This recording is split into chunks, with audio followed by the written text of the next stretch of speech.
What's up, YouTube? This is Too Raw for TV. All right. Of course, it was a couple of days ago when news broke that Carmelo Anthony will be inducted into the Naismith Basketball Hall of Fame. I think it will be this fall. It's either August or September. It used to be in September. Maybe it's in August now. But anyway, later on this year, Carmelo Anthony will be inducted into the Hall of Fame, Basketball Hall of Fame. And recently, it was announced that Dwight Howard has gotten the call and that he will be in the Hall of Fame. Now, for some reason, there are some people that debate whether he should be a Hall of Famer. And I think that's kind of like, that goes to show you how media narratives, personal biases, and negativity can affect how people see you. Because one of the knocks on Dwight Howard has been that he hasn't lived up to, or he didn't live up to his potential, which is true. But that just goes to show you what his potential could have been. Dwight Howard could have been a top 15 to 20 all-time player. He was that dominant. In his prime, 6'10", 265, 270 pounds, 40-inch vertical leap at the center position, which is pretty much unheard of for a big man to have the type of athleticism. Like, you got to talk with that. You're talking about, like, Ralph Sampson before the injuries. He was 7'4". He had 36-inch vertical leap. Will Chamberlain, whose vertical leap was probably 45 inches or something like that before he got a little older. I mean, just ridiculous stuff, man. But anyway, Dwight Howard, I believe he was a 3-time Defensive Player of the Year award winner, like 4 or 5 times all defense first team, like 3 or 4, maybe 5 times all defense second team. I believe he won Olympic gold. It might have been in Beijing in 2008, or it may have been in 2012. I think they were in London then. One of those years he won the Olympic gold. No, he has one Olympic gold medal. So that adds resume. Led the league in rebounding like 4 times, I believe. Led the league in blocks 3 times. Led his team, the Atlanta Magic, in 2009 to the NBA Finals, although they ultimately lost to the Los Angeles Lakers. Won a championship with the Lakers in the bubble year. I know we don't really count. A lot of us don't count the bubble championship like we do the other championships, but it still means something, right? It's still a championship.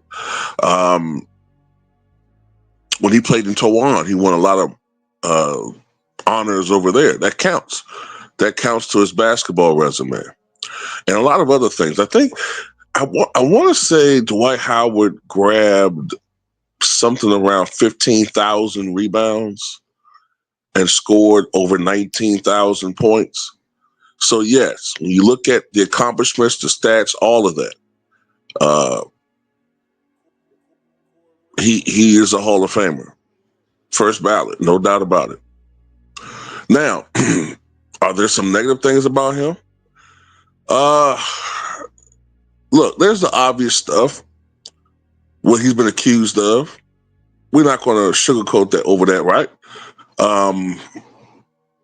He's been accused of things. There have been allegations against him that he has denied. And of course, people make jokes about his personal life. But, look, how can I say this?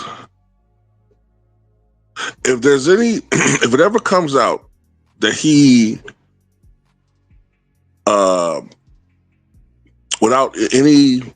if there's any evidence out there that cannot be disputed that he forcibly made somebody do something against their will, and especially, well, no, if he just did it, but I was gonna say, especially if he had a repeat offender on that issue, should he be removed from the Hall of Fame? Well, if Pete Rose is in the Hall of Fame for betting on baseball, then absolutely. But I think that person that accused him of forcing or saying that they forced him to do something, I think they retracted that. Now, other than that, the issue would be with Dwight Howard's supposed lifestyle, right? Which apparently he admitted to in court. Now, that has nothing to do with basketball.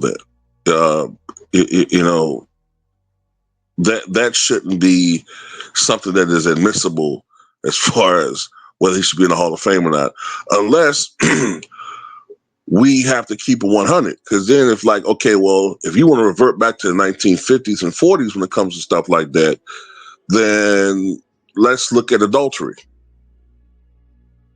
Let's look at habitual drug use.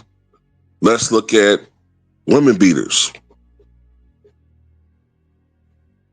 But you know what I'm saying, if it's called moral conduct in that sense.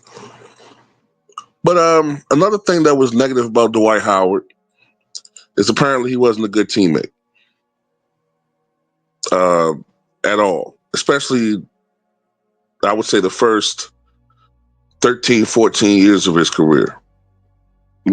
Maybe, yeah, somewhere around that range. He wasn't supposedly a good teammate. Matter of fact, I remember reading that he often belittled his teammates verbally. He was a diva, even in the period of his career when he was transitioning into being more of a journeyman. He still had that superstar ego, which was a turnoff. I remember reading that when he got traded from, I think it was the Atlanta Hawks to the Charlotte Hornets, his teammates reportedly cheered. Former teammates in Atlanta reportedly cheered that he was gone. He didn't get along with certain other teammates. We all know he didn't get along with Kobe. Infamously didn't get along with Kobe. It's been reported recently by him that he didn't really get along with some of his Laker teammates, and perhaps one of them was LeBron James. But when you look at his production, he's a Hall of Famer. That can't really be disputed.